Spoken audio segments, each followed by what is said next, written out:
Good morning student. In the last period we have discussed about our new chapter 5th food safety.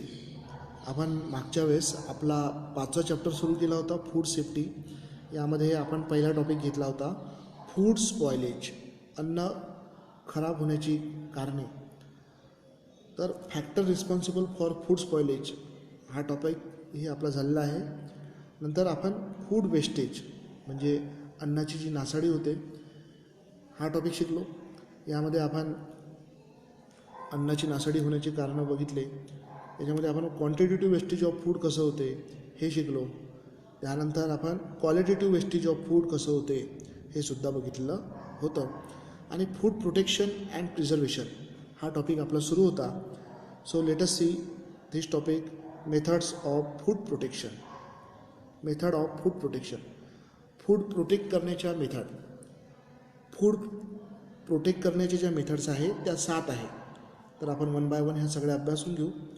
पहिले जी method आहे ती आहे freezing. याच्यामध्ये म्हटलेलं आहे की biological and chemical reaction in food material are slow down at low temperature. As a result food remain in good condition for longer duration. अन्नपदार्थ हे जर का आपण कमी टेम्परेचर जर ठेवले तर त्याच्यामध्ये त्या फूडमध्ये होणारी जी बायोलॉजिकल किंवा केमिकल रिॲक्शन आहे ती मंदावते आणि त्याच्यामुळे अन्नपदार्थ खूप काळपर्यंत टिकून राहते. आणि यासाठीच that is why refrigerator are use in the kitchen. So I hope तुम्हाला फ्रीजिंग समजलेलं आहे. अन्नपदार्थाची फ्रीजिंग व्हावी यासाठीच आपल्या घरी रेफ्रिजिरेटर वापरला जाते. दुसरी जी मेथड आहे फूड प्रोटेक्शनची ती आहे स्मोकिंग, धुरीकरण. यामध्ये म्हटलेलं आहे की food is preserved with the help of smoke. यामध्ये धूर जो असतो तो धूर वापरला जातो, जो धुवा असतो तो धुवा वापरला जातो. Aluminium phosphide is use in this method. यासाठी ॲल्युमिनियम फॉस्फाईड या केमिकलचा वापर करून फूड प्रिझर्व केलं जाते आणि त्यामुळे अन्नपदार्थ खूप वेळपर्यंत टिकून राहतात. तिसरी जी मेथड आहे ती आहे यूज ऑफ इन्सेक्टिसाईड. याच्यामध्ये malathion is spread on the gunny bags containing food grain. या पद्धतीत काय केले जाते की अन्नधान्य पोत्यामध्ये भरवले जाते आणि त्याच्यावरती मेलिथिऑन या केमिकलचा स्प्रेडिंग केलं जाते, याचा तिथे फवारा केला जाते. त्यामुळे आपले ग्रेन खूप काळपर्यंत टिकून राहतात. नंतरची जी मेथड आहे चौथी मेथड ती आहे इरिडिएशन म्हणजे किरणीभवन. In this method food is expose to ionising radiation such as high energy electron emitted by accelerators, X-ray, gamma ray emitted by the radioactive isotopes etcetera. या मेथडमध्ये काय केले जाते की अन्नपदार्थावर, ज्या अन्नपदार्थांना टिकून ठेवायचे आहे त्या अन्नपदार्थावर रेडिएशन केलं जाते म्हणजे किरणांचा मारा केला जाते. एक्स-रे, गॅमा-रे यासारख्या किरणांचा मारा केला जाते आणि त्यामुळे अन्नपदार्थ टिकून राहतात. This process destroy the microbes, insect etcetera. या प्रोसेसमुळे त्या अन्नपदार्थातील जे हार्मफुल मायक्रो ऑर्गॅनिझम्स आहे, बुरशी वगैरे आहे, फंगस वगैरे आहे ते काय होते, नष्ट होते. Shelf life of fruits increase due to the increase in ripening periods. या मेथडमुळे फळांचा जो पिकण्याचा जो कालावधी असतो तो वाढून जातो आणि त्याच्यामुळे ते फळं जास्तीत जास्त काळापर्यंत टिकून राहते. The shelf life of potatoes and onion increase due to the slow down of sprouting. आता ओनियन किंवा पोटॅटो यासारख्या व्हेजिटेबल्सला काय येतात, स्प्राउटिंग येते, कोंब येते. या मेथडमुळे त्या स्प्राउटिंगसुद्धा उशिरा येते.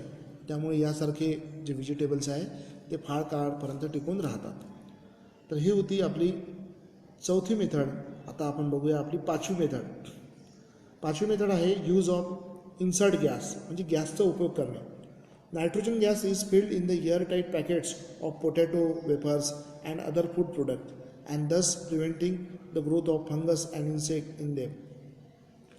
पोटॅटो वेफर्स आहे किंवा बाकीचे अन्नपदार्थ आहे यांना जास्तीत जास्त काळपर्यंत टिकून ठेवण्यासाठी पॉकेटबंद, एक हवाबंद किंवा सील पॅक पॉकेट असते, त्याच्यामध्ये नायट्रोजन गॅस भरला जाते आणि हा नायट्रोजन गॅस त्या अन्नपदार्थावर फंगस किंवा अदर हार्मफुल मायक्रो ऑर्गॅनिझम यांची ग्रोथ होऊ देत नाही आणि हे अन्नपदार्थ खूप काळपर्यंत टिकून राहतात. नंतर म्हटलेलं आहे आपली 6वी मेथड आणि ती आहे यूज ऑफ प्रिझर्वेटिव्ह. प्रिझर्वेटिव्ह हे काय करतात, अन्नाला टिकून ठेवतात, फूडला टिकून ठेवतात. यामध्ये दोन आहे, natural preservative and chemical preservative. सुरुवातीला घेऊ आपण natural preservative. Some naturally available materials like salt, sugar, oil are use as a preservative in the pickles, jams, murabba, petha etcetera. आपल्या घरीच काही नॅचरल प्रिझर्वेटिव्ह असते, जसं साल्ट, शुगर, ऑइल. या प्रिझर्वेटिव्हचा वापर करून तुम्हाला माहीतच आहे की आपण पिकल्स, जाम, मुरब्बा, पेठा यासारख्या फूडला जास्तीत जास्त वेळपर्यंत टिकून ठेवतो. आता केमिकल प्रिझर्वेटिव्ह पाहू. Acetic acid, vinegar, citric acid, sodium benzoate and nitrate salt are some example of chemical preservative. काही केमिकल प्रिझर्वेटिव्ह आहे जे बाजारामध्ये दुकानात मिळतात, जसे acetic acid, citric acid, sodium benzoate, nitrate salt यांचा देखील वापर आपण करू शकतो for preservation of food. They are use in the sauces, jellies, jams and in package ready to cook vegetables and ready to eat foods. यांचा वापर देखील आपण जेली बनवण्यासाठी, जॅम बनवण्यासाठी किंवा यांना प्रिझर्व करण्यासाठी करून ठेवू शकतो. नंतरची जी शेवटची मेथड आहे ती आहे pasteurisation. This method involves heating the milk or other similar foodstuff up to a certain temperature. Example, milk at 80 degree Celsius for 15 minutes and cooling it quickly. This destroy the microbes present in the milk and it keep for a longer duration. Pasteurisation या मेथडमध्ये काय केलं जाते की milk किंवा त्यासारखे जे product आहे यांचं प्रिझर्वेशन केलं जाते.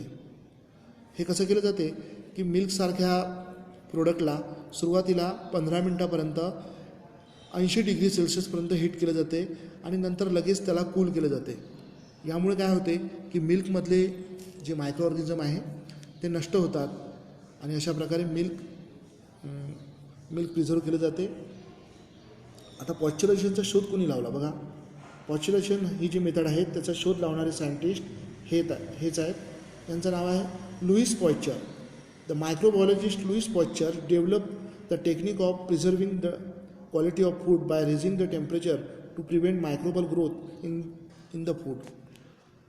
लुईस पॉश्चर यांनी सर्वात आधी पॉश्चरायझेशन ही मेथड शोधून काढली.